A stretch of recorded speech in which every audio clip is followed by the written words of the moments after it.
I love spending time in Pennsylvania, something Dr. Oz has never said. Here to talk to us, it's someone who knows a thing or two about what Yins want. Please welcome to the stage the wonderful Gisele Barreto Fetterman. Thank you for being here. They love you. How you doing? Good, how are you? I'm doing great. Are you a little bit surprised by just how big of a yutz Oz has been as a candidate? No. Only because I caught his shows a few times. Yeah. And I can't. No. We simply can't. What has it been like campaigning at a time in which there's been this sort of unprecedented wave of negative ads, BS attacks? Like, it often seems as though when there's a bunch of negative campaign ads, it hits the family of the candidate harder than the candidate. The candidate can brush it off, but the family can't. How's it been going? So I'm good. I mean, I cry a lot, but but everything is fine. But my 8-year-old, I have 3 small kids, my 8-year-old August comes into the room and he's like, "Mommy, why is Daddy too radical for PA?" I was like, get off YouTube, turn it off. So we have those conversations, at home. Dad does not sell meth.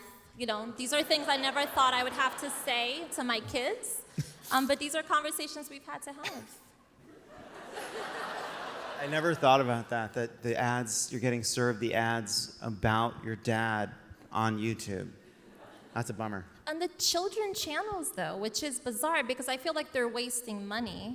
Yeah. We don't let kids vote, so it's not even helping them. Pittsburgh has pioneered putting French fries on sandwiches. What do we do to help more people understand how good an idea this is? How do we get the word out about French fries on sandwiches? How do we make it seen as less not done? Right.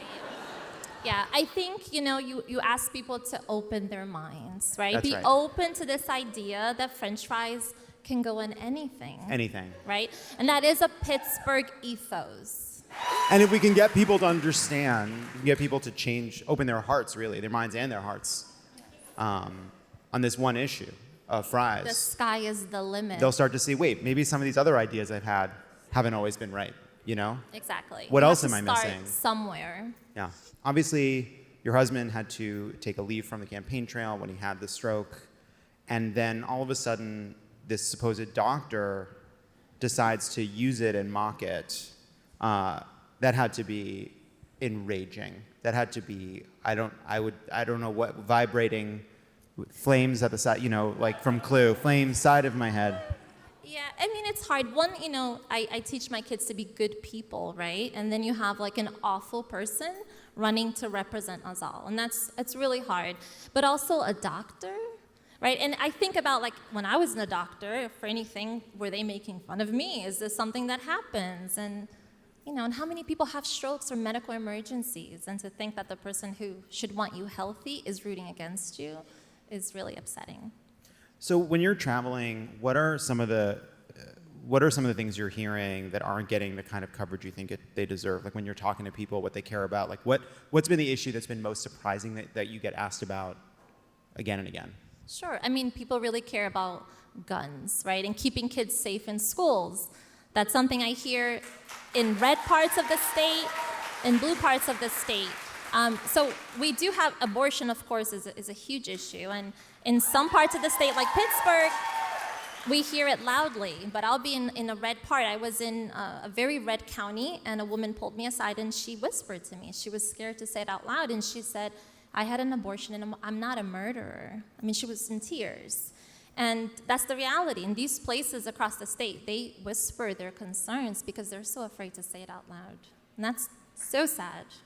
What is the way that people can help right now that's the most effective? People inside Pennsylvania and then people outside of Pennsylvania. What is the thing that the campaign needs right now more than anything?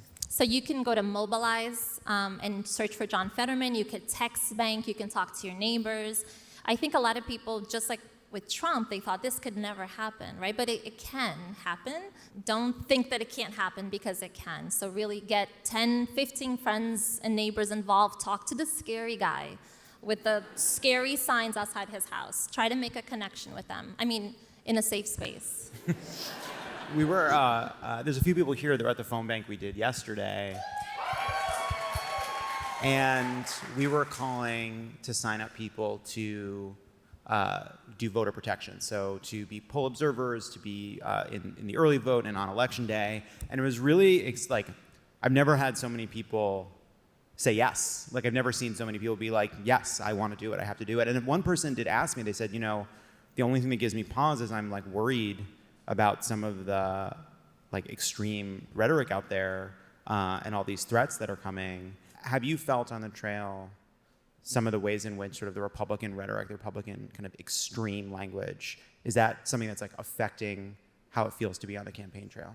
It's definitely real, and I've been in parts of the state where I have really uncomfortable conversations, right? And I'll have folks who have said to me, well, you're so pretty and you do nice things. I like you. My issue is with all the other illegals or all the other immigrants. And I have to have these conversations, right? I have to try to win them over with my charm.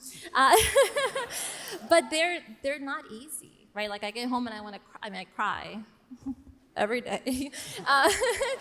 But you just feel dirty, right? And you feel sad because it's a brainwash. I mean, it's a real brainwash that has happened to our country.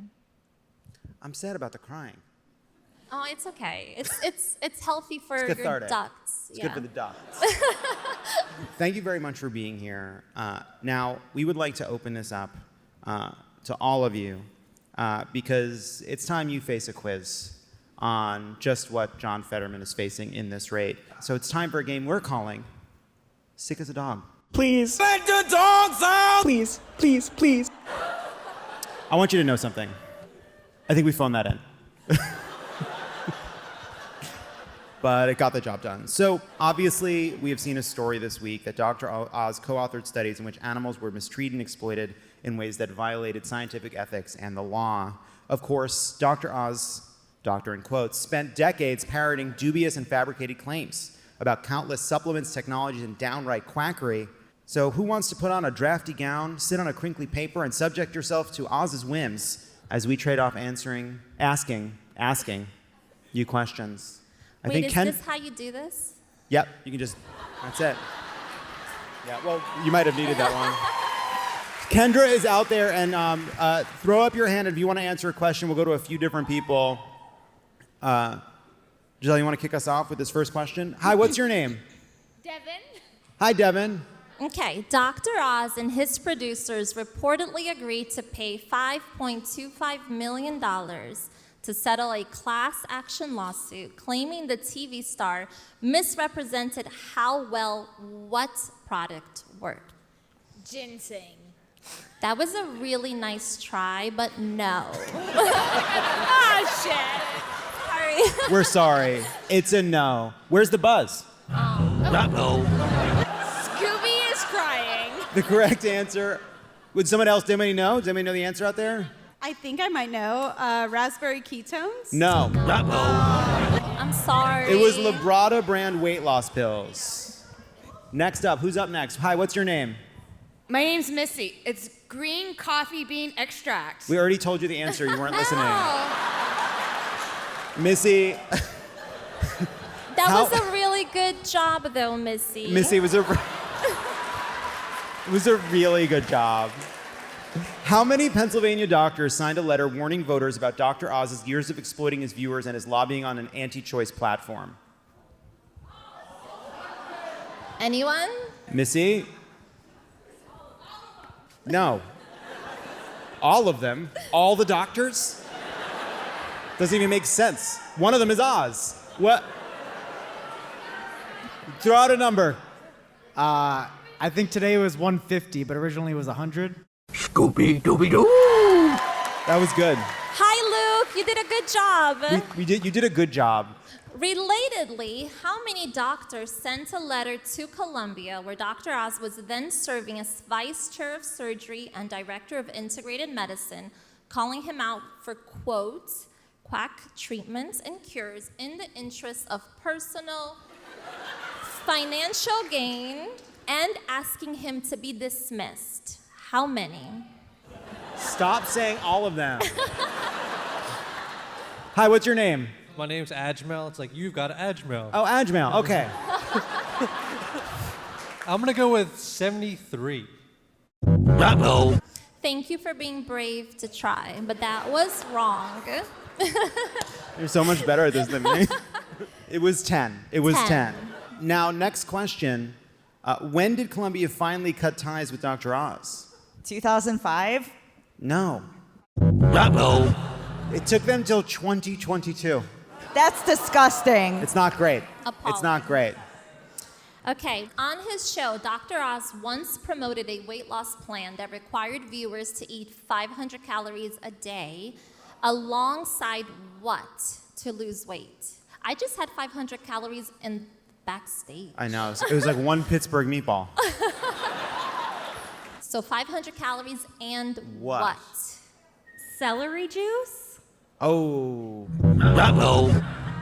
It was actually a fertility drug, human chorionic gonadotropin. I think it's pronounced not going to help you lose weight.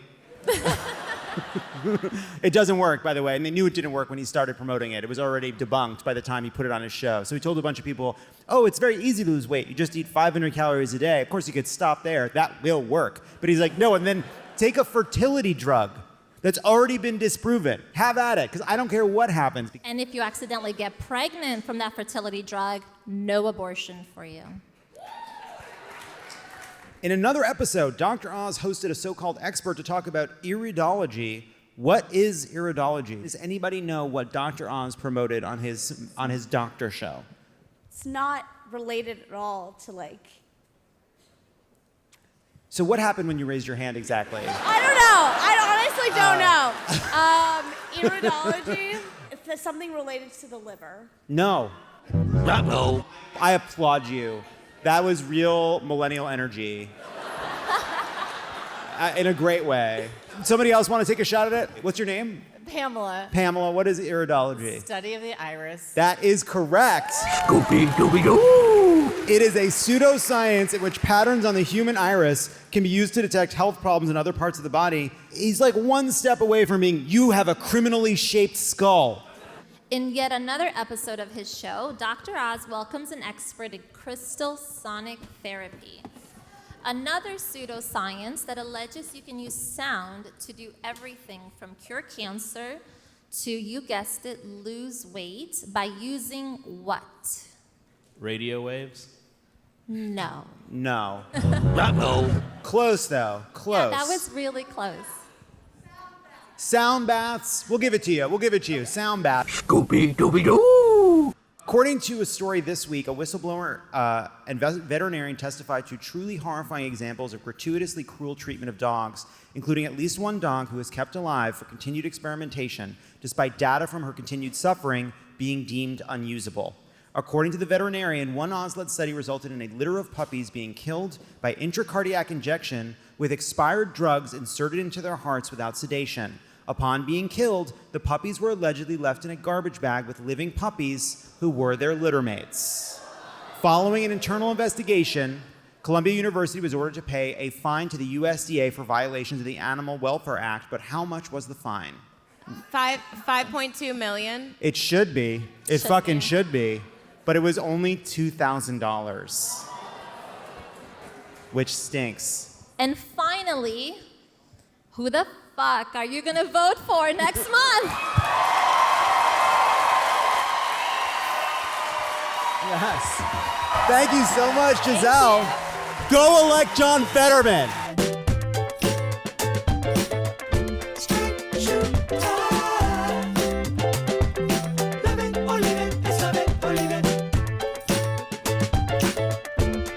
Spend it on